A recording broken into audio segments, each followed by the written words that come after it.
حاجی سعد الحق صاحب پوښتنه کوي که چیرې یو کس مسجد ته راسي په داسې حال کې چې په مسجد کې بعضې خلک د لمانځه په انتظار ناست وي، څوک په ذکر اخته وي، څوک په تلاوت وي، آیا دغه نوی راتلونکی کس به و دې ناستو کسانو ته سلام کوي او که نه؟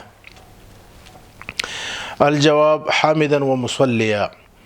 محترم زموږ حضرات فقهای کرام رحمهم الله فرمایي که چیرې د په مسجد کې ناست خلک د په ذکر، عبادت، نوافلو، درس او تدریس یا په وعظ او نصیحت اوریدلو یا کولو مشغوله وه، بیا په دې وخت کې سلام ورته کول مکروه دي، سلام به نه ورته کوي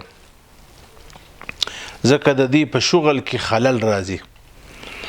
او که چیرې داسې وو چې ناست کسان د فارغ وه، په کوم شغل نه وه اخته، نو بیا په هغه صورت کې سلام ورته کول پکار دي او هغه باید د سلام جواب ووایي.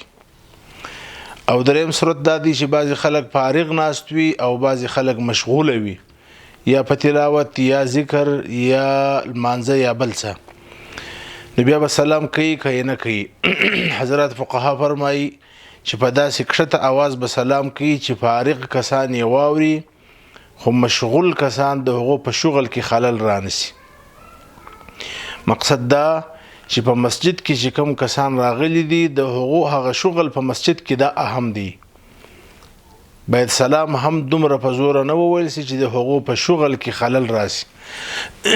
لہذا که چیرې یو چا سلام وکړي، زموږ علما فرمایي چې پر دغه ناستو کسانو باندې د دې سلام کوونکي جواب نسته که دومره په زوره سلام وکړي چې د شغل کوونکو شغل ته خطر رسېدي.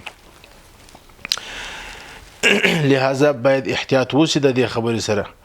زموږ خلک په لاره کې، په دکان کې، په کوڅه کې، په سړک باندې سلام نه کوي، او چې کله مسجد ته راسي بیا دومره په زوره سلام وایي چې د خلکو لمونځ و د خلکو ذکر و د خلکو تلاوت دا ګډوډ سي.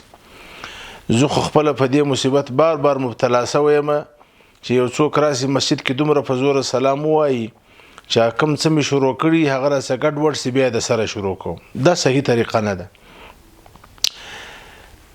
د سلام دپاره لارې، کوڅې، ښارونه، دکانونه، بازارونه، کوټې، دا ځایونه مهم دي. زموږ حضرات علما کرام فرمایي چې درې شی دي. یو سلام دی، دا د مسلمان حق دی که ته پیژنې که یې نه پیژنې. او دوهم بیا ستړی مسي کې مصافحه ده، لاس په لاس کې ورکول، دا د هغه چا حق دی چې هغه سره تعلق وي خو کم تعلق وي. او دریم بیا معانقه ده چې موږ تاسې روغبړ ورته وایي، ستړی مسي غېږه په غېږه چې څټ غاړه د غاړې سره وموښلوي، دا بیا د ډېر نږدې قریب او اشنایي دا حق دی. لہذا سلام د هر مسلمان حق دی، باید هر چاته یې واچوي، خو لیکن په مسجد کې ځکه باید ونه ووایه په داسې وخت کې چې خلک مشغوله وي، په لمانځه باندې وي، هسې نه چې ستا په سلام باندې د خلکو عبادت او شغل ته تاوان ورسېږي.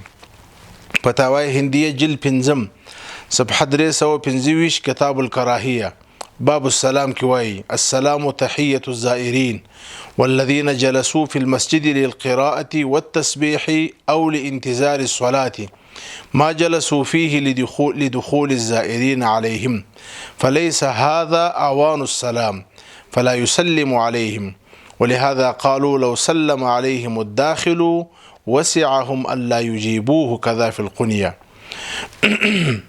أو همداس رد المحتار واي فسره بعضهم بالواعظ لأنه يذكر الله تعالى ويذكر الناس به، والظاهر أنه أعم فيكره السلام على مشتغل بذكر الله بأي وجه كان.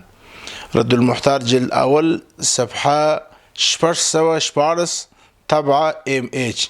لہذا په مسجد کې سلام په دومره لوړ آواز کول چې د خلکو شغل ته خطر ورسیږي دا نامناسب عمل دی.